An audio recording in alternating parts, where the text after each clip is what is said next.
السلام عليكم. معاكم معتز في قناة حكاوي تاريخ. يلا بينا نبدأ الحكاية. بص يا سيدي، زمان قبل ما تبقى في حاجة اسمها أسرات وفراعنة وكلام كبير كده، كانت مصر متقسمة نصين، شمال وجنوب.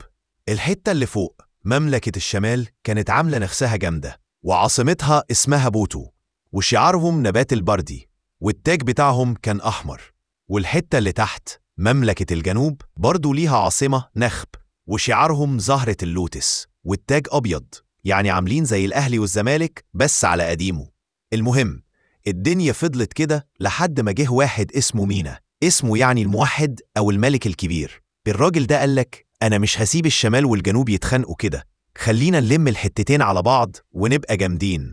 اتجوز واحدة اسمها ميت حتب، وخلف منها حور عحا، وده اللي المؤرخين قالوا عليه أول ملك لمصر. مينا مسك الحكم حوالي سنة 3100 قبل الميلاد، وأول حاجة عملها بنى مدينة منف اللي بقت العاصمة ما بين الشمال والجنوب. يعني راجل عملي، مش قاعد يقول كلام وخلاص. كمان بنى معبد للإله بتاح، وبعدها راح يصطاد ومرجعش. مات في رحلة الصيد حوالي سنة 3050 قبل الميلاد يا خسة. بعده مسك ابنه حور عحا، وده كان برضه ملك تقيل، مارس الطب وحارب النوبة وليبيا. ادوله لقب نامر يعني المحارب. عمل معبد كمان بس قليل ومات بدري.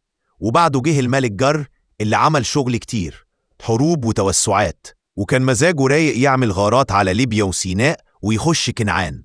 دفنوه ومعاه 300 خادم. ليه؟